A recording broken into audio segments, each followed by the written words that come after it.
Alors, Christian Gratalou, vous êtes historien-géographe, géographe-historien, géohistorien, comment faut-il dire? J'aime bien le mot géohistorien, je n'en suis pas l'auteur, c'est Fernand Braudel qui l'a inventé en 1942 pour essayer de trouver un mot décrivant l'usage de la géographie dans la description et l'explication historique. Le mot n'a jamais vraiment pris en histoire, mais les géographes s'en sont emparés dans les années 1980. Et depuis, nous sommes nombreux, enfin de plus en plus nombreux, au point d'ailleurs que le terme est tombé dans les programmes scolaires, par exemple.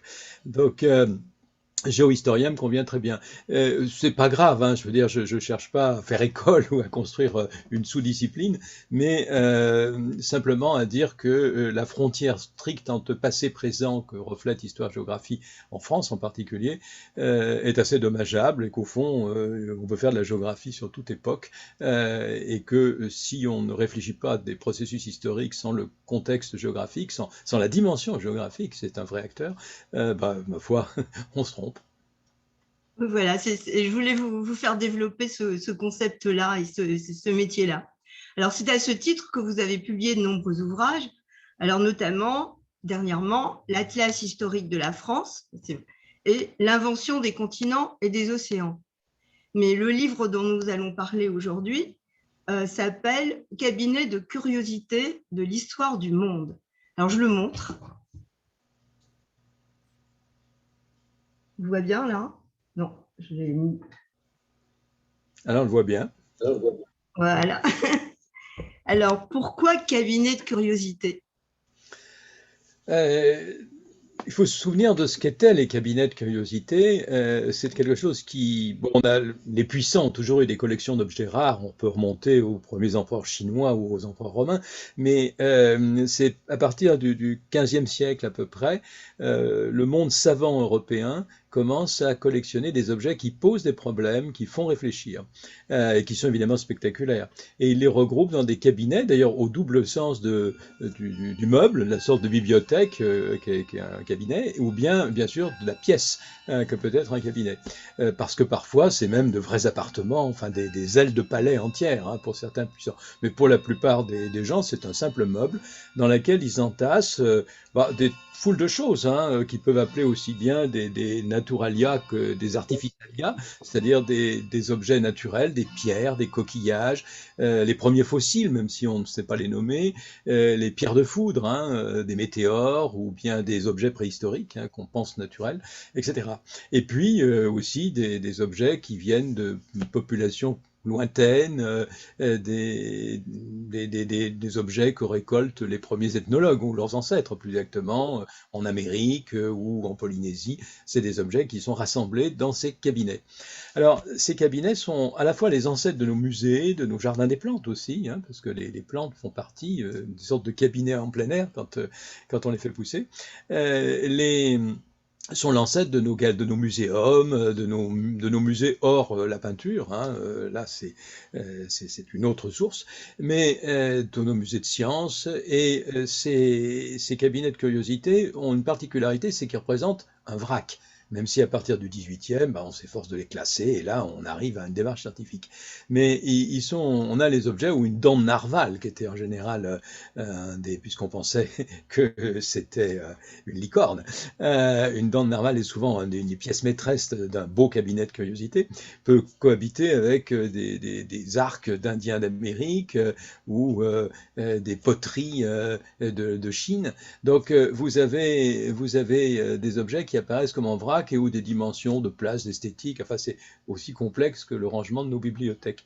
Donc le fait d'écrire des chroniques qui ne cherchaient pas à avoir un fil conducteur entre elles, mais chaque fois être centré sur un objet ou un thème très limité, personne parfois, et dont la succession ne donnait pas un ordre précis et dont le rassemblement, même si j'ai essayé d'y mettre un petit peu de fil conducteur, le rassemblement n'était pas forcément évident, ça ressemblait tout à fait au cabinet de curiosité et c'était une sorte de de démarche pré-scientifique, dans la mesure où c'est pas en rupture avec la réflexion des sciences humaines contemporaines, mais en même temps, ça ne se prétend pas être une démarche scientifique, mais simplement des acousquis, un buffet dans lequel on peut picorer sans ordre préétabli et où on peut y trouver néanmoins un petit chemin vers la réflexion.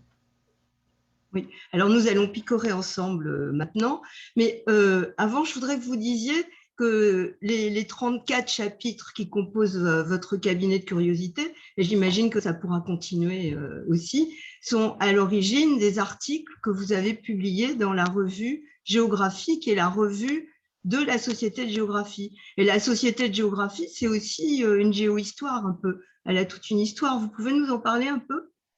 Oui, alors d'abord, je précise qu'effectivement, ça continue. J'ai posté hier ma 40e, je crois, chronique pour la géographie. Mais par ailleurs, je fais également une chronique dans tous les numéros de Carto, qui est une revue un peu plus diffusée, qui se trouve en kiosque, elle. Et je suis en train d'ailleurs de faire ma 44e chronique pour Carto. Alors là, souvent, il y a des liens parfois plus forts avec l'actualité, mais néanmoins, c'est à peu près le même esprit et le même type de volume. Hein. J'ai pas loin d'une centaine de chroniques que j'ai dû écrire. Alors, la Société de géographie, elle est l'éditrice. Enfin, d'abord, c'est une très très vieille institution. Je dis bien la Société de géographie, point, puisqu'elle n'est pas de Paris, puisqu'elle a été créée en 1821 par Alexandre de Humboldt, et elle est la première de toutes les sociétés de géographie au monde. Ce qui fait que toutes les autres se sont appelées de Berlin, 1828, de Londres, 1830, qui est la London Royal Geographical Society, mais il y en a eu des milliers dans le monde, mais ces sociétés ont pour doyenne la Société de géographie qui, en 1821, a été créée. Donc aujourd'hui, ça devait être le mois dernier, fête son bicentenaire. Malheureusement, le colloque a été retardé pour les raisons que l'on imagine facilement. Alors, cette société publie depuis 1822 un bulletin qui s'appelle maintenant la géographie, qui était le bulletin de la Société de géographie. Tenez, je vous le montre. C'est le dernier. Et c'est dans ce bulletin, donc à la fin, à l'extrême fin, il y a la chronique de géohistoire. Et ce bulletin peut être considéré sans doute comme la plus ancienne publication encore en vie en France. La revue des Deux Mondes doit avoir 30 ans de moins. C'est vraiment une très très vieille dame qui néanmoins est tout à fait très jolie en général et tout à fait lisible. Voilà, donc cette société de géographie a connu son heure de gloire comme toutes les sociétés de géographie au XIXe siècle, parce que c'est là que les explorations, c'était avant tout un support des explorations, l'une des plus célèbres étant le fait d'avoir donné la prime promise de 10 000 francs or, c'était une somme en 1828, à René Caillé, pour avoir été le premier à revenir de Tombouctou. Mais il y a eu évidemment beaucoup d'autres explorations. Alors, bien sûr, le passé de ces sociétés de géographie s'inscrit quelque peu dans l'aventure coloniale française et européenne, c'est évident. Mais aujourd'hui, c'est devenu plutôt une revue de savants qui intègre d'ailleurs aussi la Société des explorateurs, qui existe également depuis le 19e siècle. Donc, on est à la fois dans un monde très ancien, vous n'avez pas tort de parler de géohistoire, une sorte de géohistoire appliquée, et un monde très contemporain, puisque on parle des enjeux. Vous voyez, le dernier numéro que j'ai et que je vous montre là est sur le monde des GAFA, hein, donc on est tout à fait dans le monde contemporain. Oui, alors vos curiosités, on va ouvrir un petit peu la vitrine de votre cabinet de curiosité. On va en sortir des choses que vous allez nous expliquer. Alors, dans ce cabinet de curiosité, donc on voit bien qu'un objet, une plante, un animal, un savoir-faire voyage dans le temps et dans l'espace. C'est ça que vous nous racontez. Et quelquefois, ce qui nous met sur la voie, c'est le mot lui-même.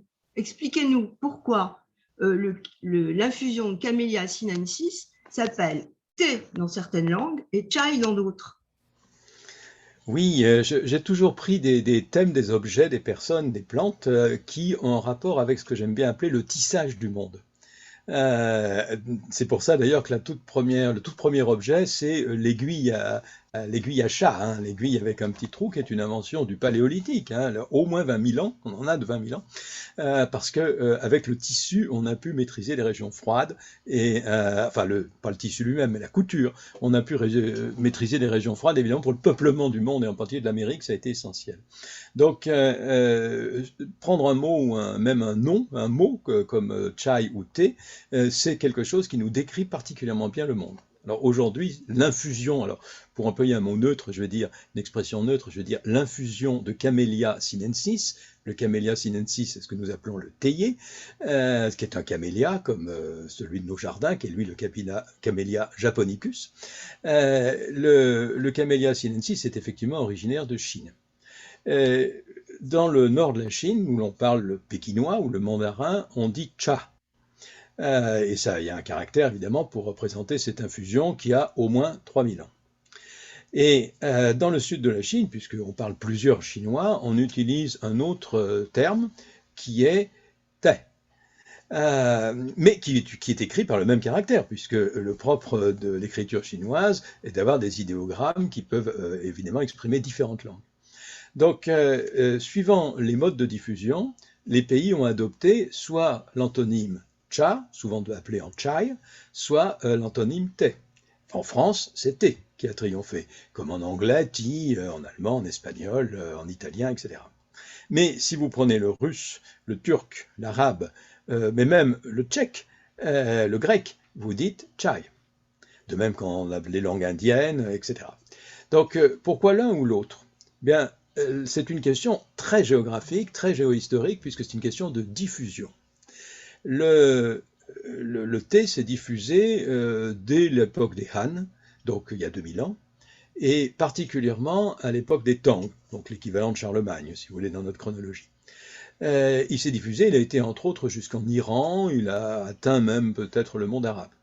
Mais dans cette diffusion, il a été bloqué par la diffusion d'une autre boisson chaude, qui à partir du XIe, XIIe siècle se diffuse à partir du Yémen, qui est le café. Donc là où la diffusion est ancienne, donc à l'est de l'ancien monde, on dit chai ou des dérivés de chai, en japonais, en coréen, etc. Mais au contraire, dans les régions où le thé n'est pas arrivé par cette diffusion terrestre, par les routes de la soie pour aller vite, eh bien c'est par les voyageurs européens que le thé est arrivé. En effet, au début du XVIIe siècle, des Hollandais, la Compagnie des Indes, la VOC hollandaise, tente de trouver des choses à acheter en arrivant dans le sud, dans l'insule Inde, dans l'Indonésie actuelle, qu'ils coloniseront plus tard. Et ils vont ramener en Europe une plante, enfin des feuilles pour une infusion, qui est le thé. Ils disent bien le thé parce que eux, ils l'ont appris des Malais. Les Malais se fournissaient en thé dans le sud de la Chine, où on dit thé. Donc, dans les mers la mer de Chine du Sud, d'où les Hollandais, d'où l'ensemble des Européens de l'Ouest, on a dit thé. Et ensuite, ça s'est décliné suivant les langues. Donc, vous avez une limite qui est soit la diffusion européenne, où on dit thé, soit la diffusion terrestre, chinoise ancienne, où on dit chai. Alors, il y a quelques curiosités. La première curiosité, c'est le portugais. En portugais, l'infusion de Camellia sinensis se dit cha, qui est d'ailleurs très proche de la prononciation pékinoise. Alors ça peut paraître curieux parce que c'est le pays qui est le plus à l'ouest en Europe. Donc normalement celui qui aurait dû être le moins atteint par la diffusion par les routes de la soie. Oui, simplement les Portugais ont été les premiers Européens, après Marco Polo bien sûr, à séjourner en Chine. Essentiellement d'ailleurs des jésuites portugais. Et dès le milieu du XVIe siècle. Et ces Portugais ont connu, qui fréquentaient les classes dirigeantes, donc à Pékin, ont connu l'infusion de Camellia sinensis sous le nom de chai, ou même de cha, et d'où le nom de cha en portugais actuel. Et il suffit de faire quelques kilomètres vers le sud, on est au Maroc, et là, le thé est une boisson très fréquente, mais le thé à la menthe, qui est là, j'y reviendrai peut-être plus tard, est une création très récente, du XIXe siècle. Mais le thé à la menthe, lui, se dit athé en arabe, ou plus, et de même en tamazine, en berbère, c'est-à-dire une dérivée de thé. Alors, Pourquoi cette appellation européenne? Eh bien parce que ce sont les Britanniques qui ont fourni du thé aux Marocains au XIXe siècle et qu'on a utilisé le mot européen de l'Ouest pour désigner cette boisson. Donc au nord de Gibraltar, au Portugal, on va dire chat, et au sud de Gibraltar, on va dire thé, alors que c'est une opposition qui est avant tout Est-Ouest. Alors, c'est tout un monde dans une seule tasse. Tout Ah un oui, monde oui, et toute une c'est gentil, histoire. j'ai écrit un livre qui s'appelle Le monde dans nos tasses. Oui. Oui, vous avez écrit Le monde dans nos tâches. C'était une allusion. Et vous avez beaucoup parlé du petit déjeuner selon les cultures. Oui, c'est ça, parce que le petit déjeuner est une Du affaire de petit déjeuner. mondialisation, puisque nous buvons des boissons tropicales. Donc, nécessairement, ça ne pouvait pas se faire il y a très longtemps. Euh, il y a comme ça des plantes qui voyagent. Vous parlez de la patate douce, qui est vraiment le légume international. Parce qu'on a l'impression ici en France que c'est exotique, mais en fait c'est de partout. Vous dites que c'est un tubercule international. Tantôt il est originaire de beaucoup de régions, il a été cultivé puis retrouvé dans beaucoup de régions. Mais je voudrais qu'on parle de quelque chose de plus romanesque, d'un animal, le le cheval Mustang, qui évidemment nous fait penser au western. Lui aussi, c'est tantôt sauvage, tantôt domestiqué, puis de nouveau sauvage. Vous nous racontez le petit western de votre livre? Oui, bah, la patate douce, c'était une bonne idée parce que c'est l'une des mondialisations où les Européens ne jouent aucun rôle. C'est une affaire de Polynésiens, donc, parce que c'est une plante originaire d'Amérique et qui va jusque dans l'océan Indien sans que les Européens s'en soient mêlés. C'est intéressant. Alors le Alors, cheval, là, racontez-nous la inversement, patate c'est une douce. histoire européenne. On a tous en tête, effectivement, la chevauchée fantastique, les Indiens agrippés à leur Mustang qui coursent la diligence tirée elle-même par des chevaux, et John Wayne qui réussit à éloigner les Indiens à coups de pistolet. C'est un stéréotype du western, et donc pour nous, l'Indien qui fait quasiment corps avec son petit cheval qu'il appelle le Mustang, c'est quelque chose qui nous semble quasi immémorial. C'est-à-dire que l'Indien et le cheval, ça a l'air d'être une complicité qui a des millénaires. En fait, elle a quelques siècles et même plutôt quelques dizaines d'années, si on se réfère à la scène qui doit se passer normalement quelque part, la conquête de l'Ouest, c'est des années 1870-1880 en gros. Donc ça fait à peu près 2 siècles que les Indiens maîtrisent le cheval, car le cheval a été importé par les Espagnols.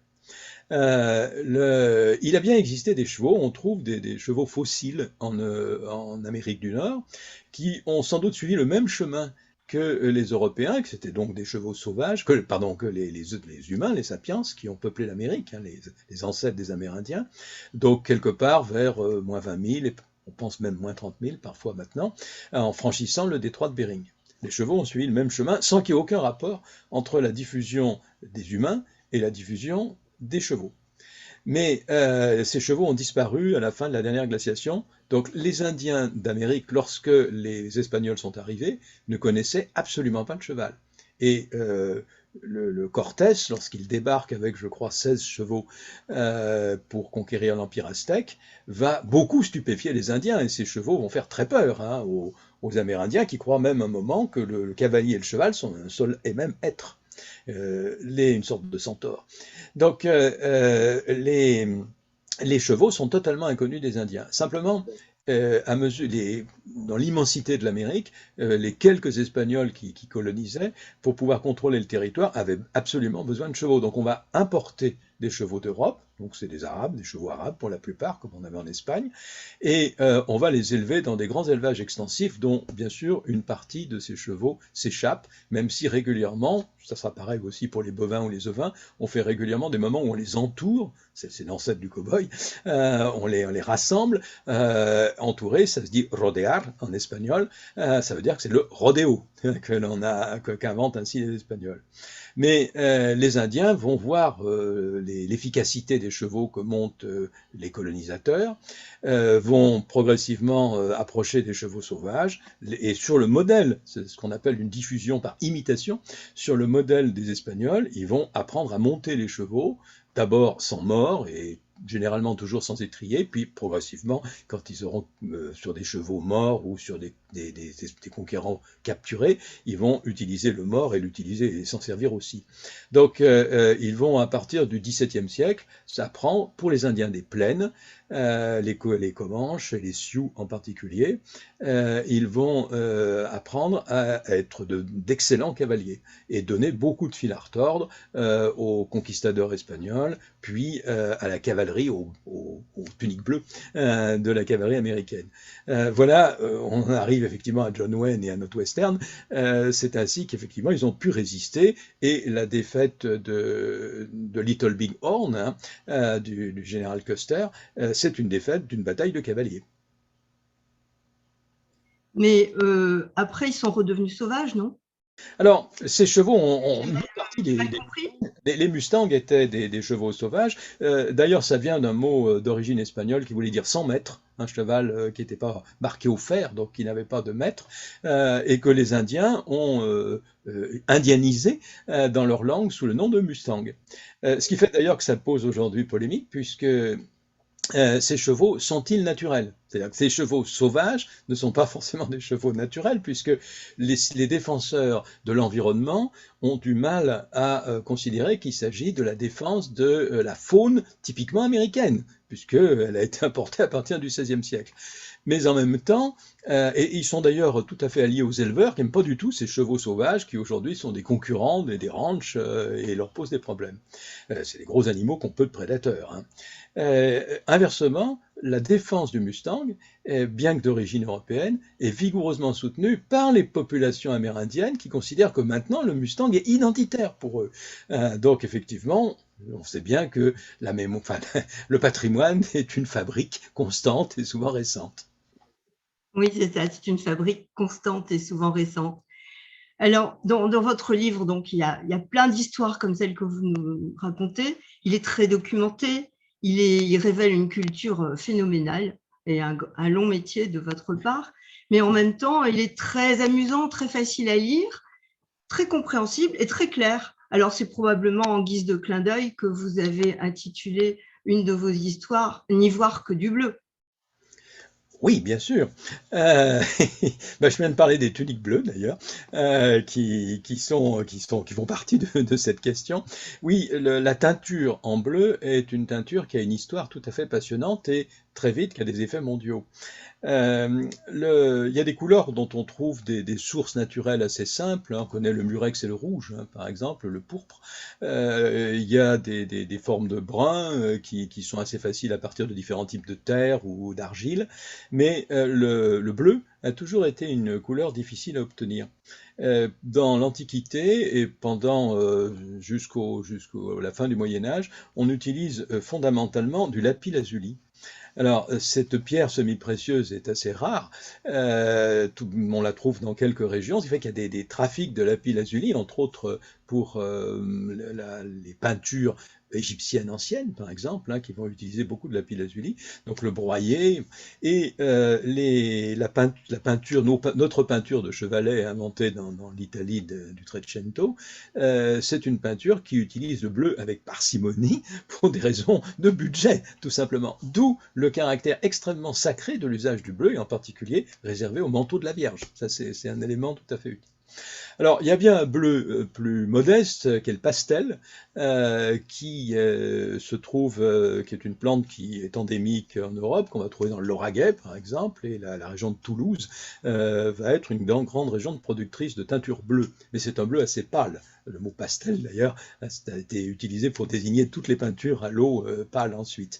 Mais le pastel va être ruiné à partir du XVIe siècle, par la mondialisation européenne, par l'introduction d'une plante originaire de l'Inde qui est l'indigo.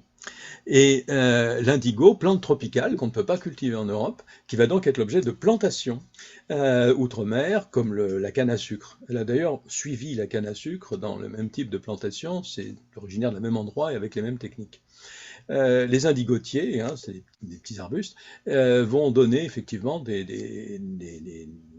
permettent d'avoir une poudre d'indigo qui donne un bleu beaucoup plus soutenu, qu'on peut ensuite évidemment plus ou moins éclaircir, et l'essentiel de la teinture et de la peinture européenne à partir du XVIIe siècle sont faits avec de l'indigo. Mais toujours pour les peintures les plus subtiles, on continue à garder le lapis-lazuli.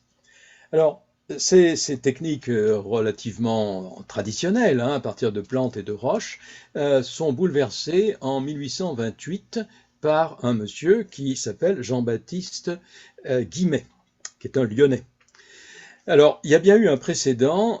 Au début du XVIIIe siècle, on avait inventé en Allemagne un premier procédé chimique qu'on appelait le bleu de Prusse.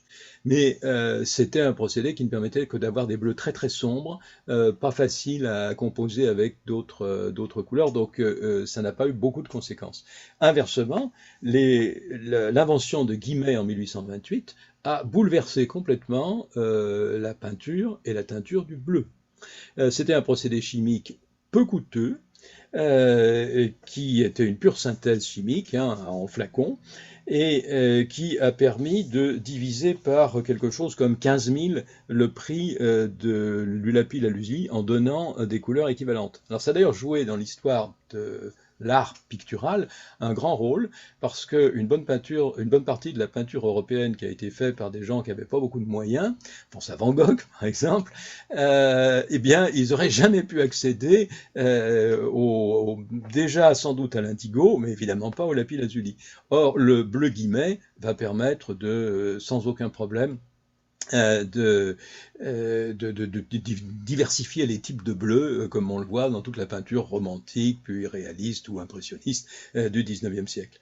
Donc voilà, le bleu a bien changé les choses. Alors, dans le cadre de cette réflexion sur la mondialisation, on peut évidemment penser non pas à Jean-Baptiste Guimet, mais à son fils, qui s'appelle Émile Guimet, qui a utilisé l'énorme fortune qu'avait fait son papa industriel, il a d'ailleurs lui-même continué à bien la gérer, pour rassembler bien un gigantesque cabinet de curiosités.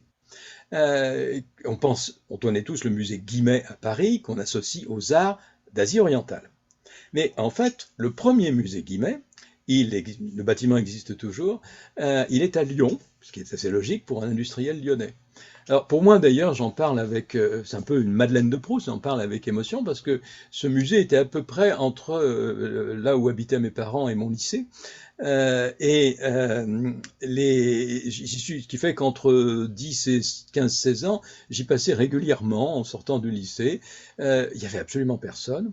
Et c'était un vrai cabinet de curiosité à l'ancienne. Il n'avait pas changé depuis sa création sous Napoléon III. On avait des vieilles armoires en bois verni, etc. Et on avait, bien sûr, des objets chinois, japonais, indiens, certes, mais on avait aussi des momies égyptiennes, des objets d'Afrique noire, des squelettes de mammouths, des restes de diplodocus.